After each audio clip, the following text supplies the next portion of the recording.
Why, hello, everybody. Welcome back to another episode of the Gaming News Show.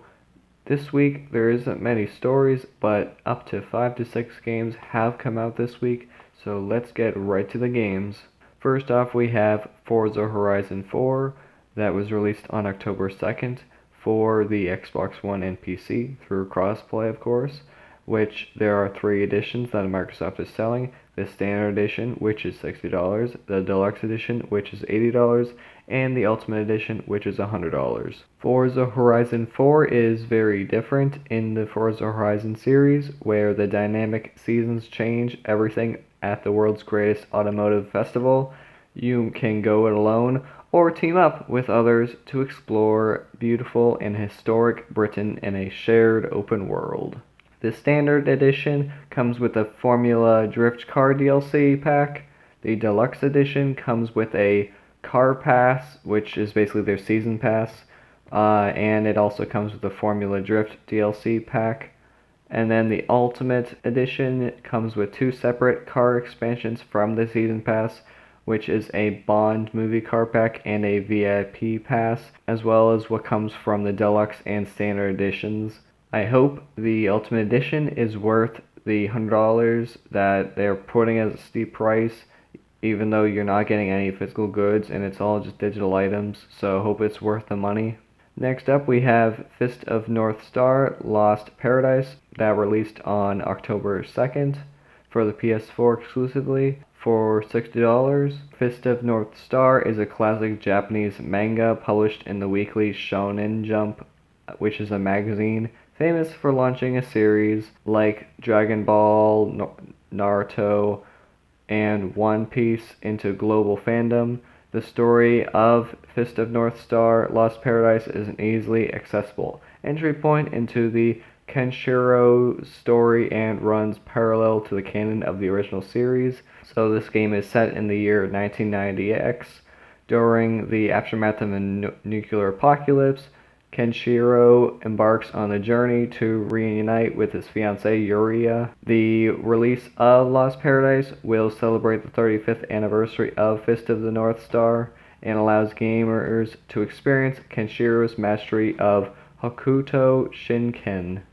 I probably butchered that pronunciation, but oh well. Anyways, the next game that came out this week is also in the October 2nd listing, which is Mega Man 11 for the PS4, Xbox One, Switch, and PC for $30, thankfully, because it makes sense, because when you see the gameplay of this, it is legit just updated visuals of the classic Mega Man games, where it's the latest entry in the iconic series, where it blends together the classic challenging 2D platforming action with a fresh new visual style. So yeah, it's basically, if you were to play the first 2 games, it's basically updated graphics with the new double gear system, which boosts Mega Man's speed and power for a new twist to the satisfying gameplay the series is known for. The long-awaited sequel, evil genius Dr. Wily is back to his mischievous ways and invests in an ambitious idea from his time at Robot University.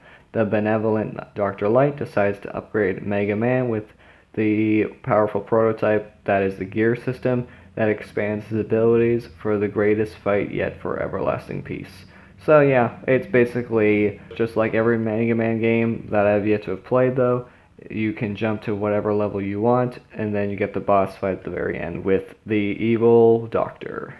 So, hope you enjoy that. Today on October 5th, the day of this recording, Assassin's Creed Odyssey releases for the PS4, Xbox One, and PC, which there are 3 editions that Ubisoft decides to do, which is the Standard Edition for $60, the Deluxe Edition for $80, the Gold Edition for $100, and the Ultimate Edition is for $120, where in this game you are supposedly writing your own epic odyssey and becoming a legendary Spartan hero, where you forge your destiny in a world on the brink of tearing itself apart. You supposedly influence how history unfolds in an ever-changing world shaped by your choices. The Standard Edition just comes with the Blind King DLC. The Deluxe Edition comes with the Blind King DLC plus 3 other DLCs called Chronos, Herald of Dusk and Capricornus Naval Pack. And then the whole reason why they've been heavily advertising the Gold Edition is because it comes with a Season Pass that gives you Assassin's Creed 3 Remastered, the Blind King DLC, and the Secrets of Greece DLC, which is just a mission basically that is locked behind that paywall. So then there's the Ultimate Pack, which is packed with everything, and you can get the Gold Edition as a steel book if you order it. I'm sure there's a limited run for it, so be sure to get that if you really want it that badly. Although that steel book for the Gold Edition is $109 because of the $9 extra for being a physical disc.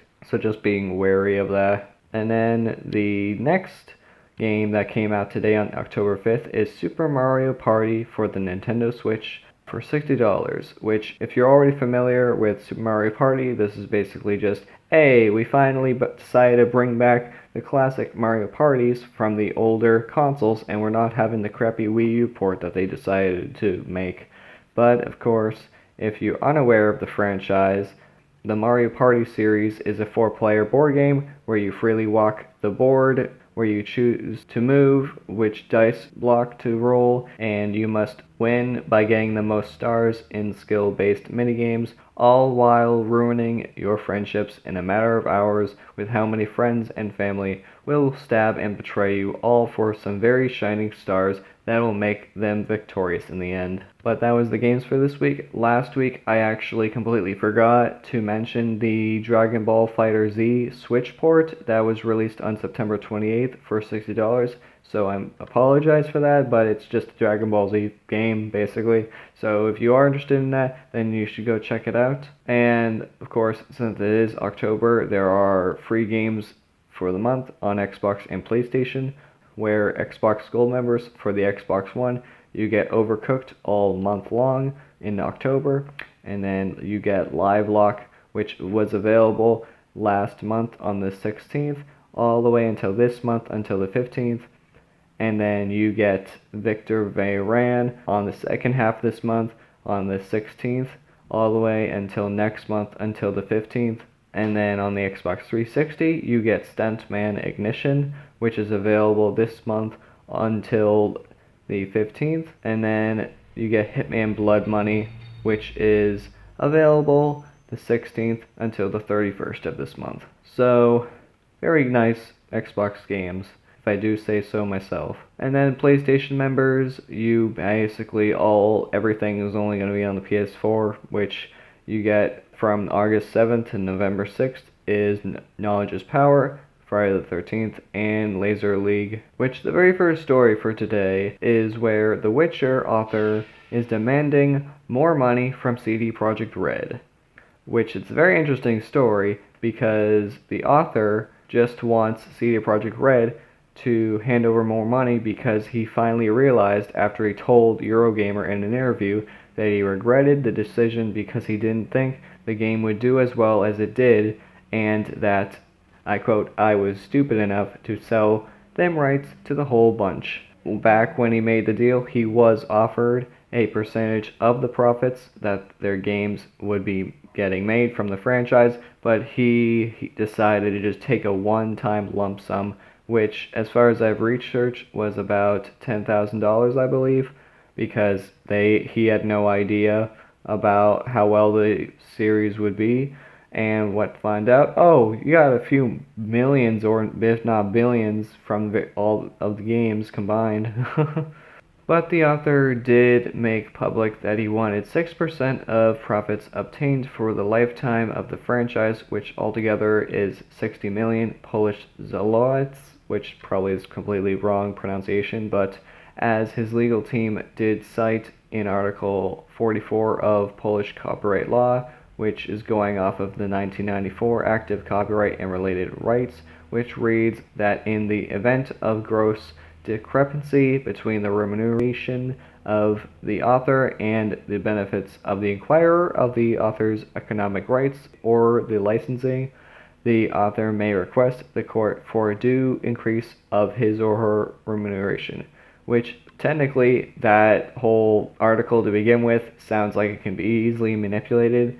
So you can imagine what CD Projekt Red would reply with legally. You would be right if you thought they would do nothing for him, as they stated that his claims are groundless and added that all liabilities payable by the company in association were properly discharged. And yeah, basically, you screwed yourself, you made the wrong decision back then, and just to all people in general, just make sure you think of the right choice. If you get profits, you get profits. But if you want a one-time lump sum, which could be or could not be more than what the entire franchise may get in the future in general. Although they did decide to open to negotiations, so as long as the contract remains as is and there's no expansion to future games, because the contract was only talking about the first game and he was wanting to basically expand it to all games, which would be a whole lot more money than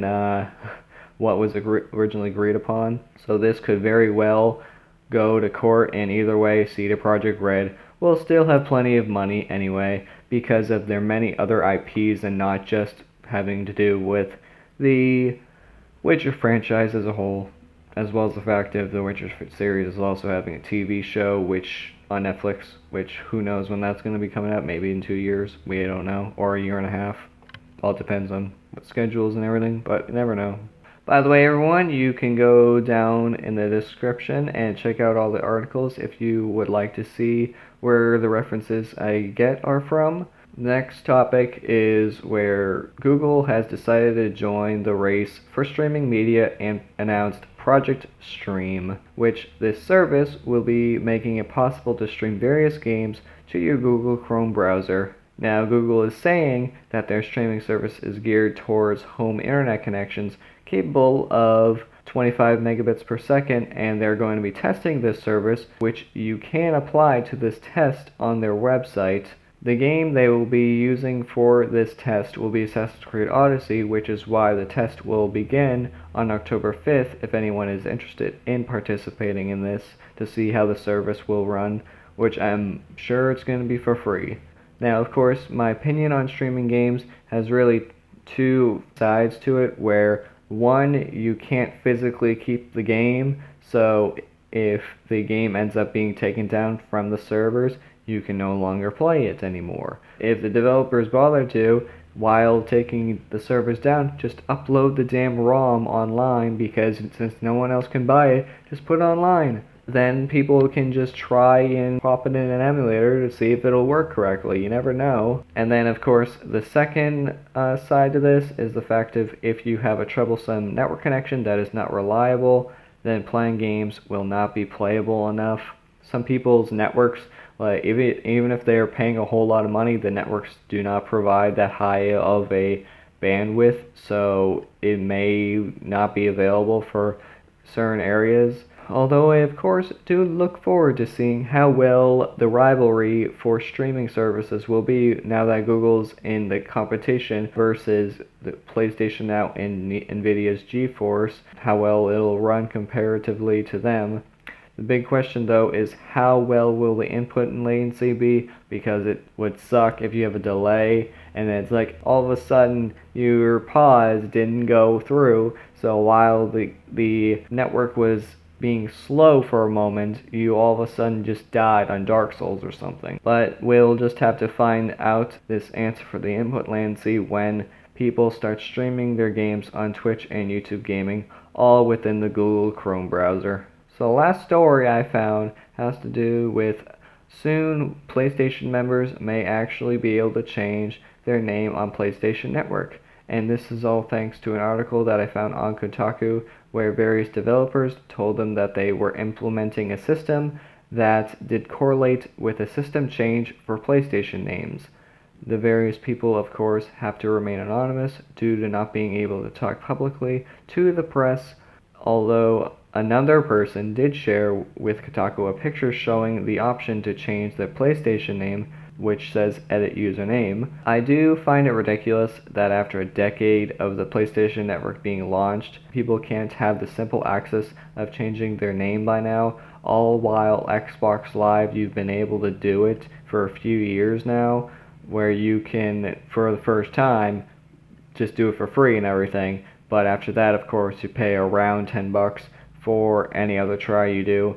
But we all know how reliable Sony is on making their system maintain and how well their servers end up getting hacked, and then they have maintenance periods to get rid of the hack and whatnot, which may take hours or days long. Sadly, that was like the last story I could find, because many other news articles are pretty much just talking about a rumor about the Nintendo Switch being getting a new system next year, which I'm not going to really talk about because it's all just a rumor anyway, that Wall Street Journal in Japan literally got from a source. It's whatever, quite frankly. Unless Nintendo actually plans to want to add another couple $100 to the price of the Nintendo Switch to make it so that there's an OLED screen inside of that hybrid console, like, what's the point? The only thing I would like, technically, is just to have better grips, and then simply, like, people are saying, just a better screen, just so you can visually see, but for the most part, due to the size of it, the 720p is fine with me. But with that little ramble, there's, of course, the memes that happen at every end of the show. And with there being lack of stories, I'm going to be having 3 memes this time. The first meme is from user Bratskelfeast, which says, if Pokemon were real, which it basically shows Ash with the game called Animals, and it has a horse where they could wow, gaze, peek, or run, which makes sense. After all, there's no Pokemon for real, so. Then the next meme that I saw on Reddit was by Joshua24502, where it's captioned, nailed it. And they were trying to get a tattoo of the main character from God of War, and as you can see, they failed so miserably. Like, I wonder, was the person on something, or did they actually genuinely try? And they're like, okay, well, we know this looks terrible, like the frame of it looks terrible, so we'll just try to attempt shading. And then they hilariously photoshopped what it looks like onto the game for the hell of it. And then the last one is L_ment1, which is captioned never forget. And of course, it's the bell for Modern Warfare 2's bonus level, which is all about shooting all of the AI NPCs that were throughout the game of Modern Warfare 2. But that'll be the end of the show.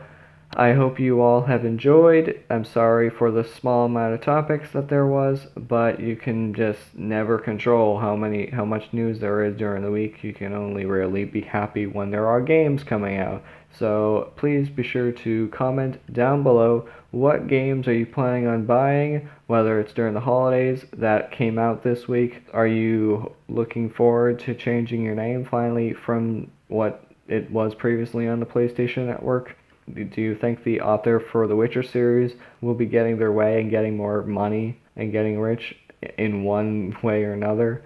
Do you think that Google's Project Stream will go great, or do you think that the streaming games is just pointless as hell? Just tell me all your opinions. I'll be down in the comments as always. Be sure to leave a like on this video if you have enjoyed. Be sure to subscribe for more videos and hit that bell icon if you want to know when I live stream, as well as upload a video, whether it's this show or it's just any other video that I upload. Be sure to follow me on Twitter at Deathstranger, as well as my Twitch stream to know when I go live over there. With that said, I will talk to you guys next time. Bye now.